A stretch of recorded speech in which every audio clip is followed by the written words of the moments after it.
India, very, very tough. Very, very tough.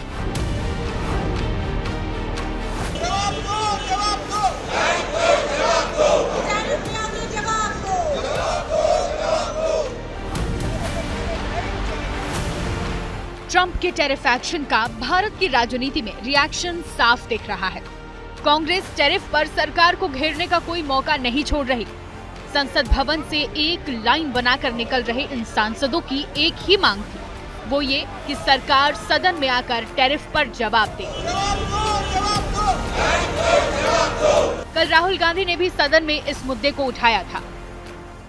The BJP and the RSS have a different philosophy. When asked, do you lean left or do you lean right? They say, no, no, no. We bow our head right in front of every foreigner that comes. Congress कल से कह रही है कि सरकार America के आगे झुक गई। विपक्षी खेमे से आरोप लग रहे हैं कि जब दुनिया के बाकी देश टेरिफ पर खुलकर अपना पक्ष रख रहे हैं, तो प्रधानमंत्री मोदी ऐसा क्यों नहीं कर रहे? प्रधानमंत्री मोदी जी दूसरे देशों के नेता की तरह अपनी भारत की बात क्यों नहीं रखते? आज वो कहां है? आज थाईलैंड में आज ऐसा कौन सा बड़ा उनका उद्देश्य है? ये सरकार जब भी बैकफुट पे होती है, आर्थिक संकट का जब समस्या होती है, तो वो अपने पोलराइजेशन की राजनीति करती है। हालांकि सरकार की तरफ से बयान पहले ही आ चुका है, एक बार आप उसे भी सुन लीजिए। देखिए, यूएस का काम है, उनका अमेरिका फर्स्ट है, ट्रम्प साहब का, तो मोदी जी के लिए इंडिया फर्स्ट है। अब उसकी हम लोग समीक्षा करेंगे, फिर क्या उसका असर पड़ेगा, कैसे उससे निपटना देखा जाएगा। अब जरा टैरिफ देखा जाए, उसको फिर विचार किया जाए, फिर देखा जाएगा क्या करना होगा। सुना आपने, सरकार ने साफ कहा है हर फैसला इंडिया फर्स्ट की सोच के साथ लिया जाएगा। लेकिन विपक्ष को अभी मिला है राजनीति का मौका, वो इसे कैसे छोड़ दे, इसलिए मोदी ट्रंप की दोस्ती की बात छेड़कर सरकार पर तंज कसा जा रहा है। अमेरिका बिजनेसमैन है और वो हमारा कस्टमर फंस गया। अच्छा सिला दिया तूने मेरे प्यार का, यार ने ही लूट लिया घर यार का। इधर भारत सरकार का भी एक्शन शुरू हो गया है।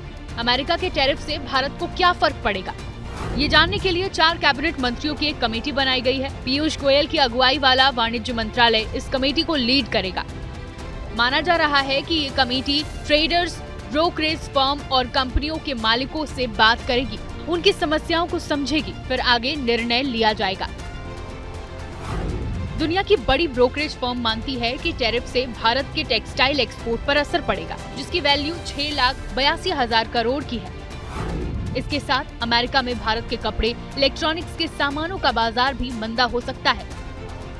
लेकिन ये असर सिर्फ भारत पर नहीं, दूसरे देशों पर भी होगा जो अमेरिका में अपना सामान भेजते हैं। दूसरे देशों से ज्यादा चपत तो अमेरिका को ही लग रही है। जब से टैरिफ का ऐलान हुआ, अमेरिका का मार्केट क्रैश हो गया है। अमेरिका का स्टॉक मार्केट 2020 के बाद सबसे निचले स्तर पर पहुंच गया है। अनुमान है कि अमेरिका की जीडीपी इस साल 1.5 से 2% तक गिर सकती है। ऐसा इसलिए हो रहा है क्योंकि अमेरिका ने अपने सभी ट्रेड पार्टनर्स पर टैरिफ लगाया है। इससे विदेशी सामान अमेरिका में महंगे हो जाएंगे। व्हाइट हाउस ने ये भी नहीं देखा कि जिन देशों में वो टैरिफ लगा रहे हैं, वहाँ उसकी जरूरत है भी या नहीं। हर्ड और मैकडोनल्ड आइलैंड नाम की जगह पर 10% टैरिफ लगाया गया। ये अंटार्कटिका के पास आइलैंड है, जहां सिर्फ पेंगुइन रहते हैं। चाहे कोई अमेरिका में चम्मच बेचे या मोटर गाड़ी, ट्रंप की टैरिफ लिस्ट में सब पर एक्स्ट्रा टैक्स लगाया गया है। अब जिस तरह से ग्लोबल मार्केट गिर रहा है, उससे ये आशंका जताई जा रही है कि अमेरिका का टैरिफ वॉर दुनिया को बड़े आर्थिक संकट में ला सकता है।